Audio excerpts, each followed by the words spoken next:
Le 3 octobre 2023, l'Académie suédoise des sciences a décerné le prix Nobel de physique aux Français Pierre Agostini et Anne Lhuillier, ainsi qu'à l'Hongrois Ferenc Krausz. Ils sont récompensés pour leurs travaux expérimentaux pour générer des impulsions lumineuses de l'ordre de l'attoseconde permettant d'étudier la dynamique des électrons dans la matière. Du9 Docteur vous explique en quoi consistent ces découvertes couronnées par le Nobel. Pour commencer, il faut rappeler que chaque personne, chaque arbre ou plante, chaque élément de la nature, ainsi que chaque objet est constitué d'atomes. Les atomes sont des briques de base de la matière, telles que chaque grain de sable est important pour former un château sur la plage en été. Dommage que les vacances soient finies. Chaque atome est composé de deux parties. Un noyau en son centre, composé de neutrons et de protons, et d'un nuage d'électrons à l'extérieur. Ces électrons sont en constant mouvement.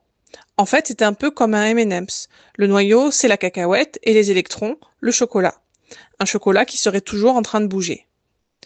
Bien que l'on connaisse la structure d'un atome, étudier le mouvement des électrons est particulièrement difficile à cause de leur taille, mais surtout de leur vitesse. En effet, les électrons se déplacent tous les quelques dizaines d'attosecondes. Qu'est-ce qu'une attoseconde, me direz-vous? Une attoseconde, c'est un milliardième de seconde. Ça en fait des zéros. Pour étudier les électrons, on peut utiliser des lasers. Ces lasers vont émettre une lumière qui va pouvoir charger les électrons comme on rechargerait une batterie. Par la suite, les électrons vont pouvoir libérer cette énergie en envoyant de la lumière.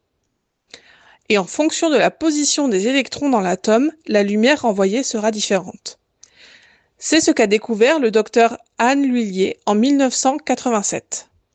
En exposant un gaz noble à de la lumière infrarouge, elle s'est rendue compte que la lumière émise avait une longueur d'onde différente à chaque éclairage avec le laser, indiquant donc un mouvement des atomes constituant le gaz.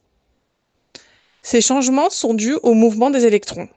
Elle a poursuivi depuis ses travaux, qui ont permis de préparer le terrain pour les découvertes qui viendront par la suite. Avec la découverte du docteur Lhuillier, un nouveau problème est apparu.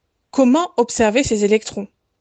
En effet, les électrons sont tellement rapides qu'en une seconde d'éclairage, ils ont déjà bougé plusieurs milliards de fois. Les chercheurs avaient le même problème que Coyote cherchant à attraper Bip Bip. Il fallait donc trouver un moyen d'émettre de la lumière pendant un temps très court de l'ordre de l'attoseconde. Ainsi, en 2001, les docteurs Pierre Agostini et Ferenc Krausz ont tous les deux réussi, chacun de leur côté, à mettre au point un système permettant d'émettre de la lumière pendant peu de temps. Le docteur Agostini a réussi à faire des pulses de lumière de 250 attosecondes. Le docteur Krausz a, de son côté, réussi à faire des pulses de lumière de 650 attosecondes. Les contributions de ces trois lauréats ont permis d'étudier des processus si rapides qu'ils étaient auparavant impossibles à suivre.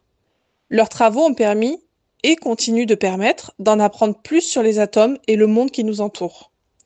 Félicitations aux docteurs Lhuillier, Agostini et Krausz pour leurs travaux et pour l'obtention du prix Nobel. Pour la suite, il faudra leur demander des impulsions, docteur ?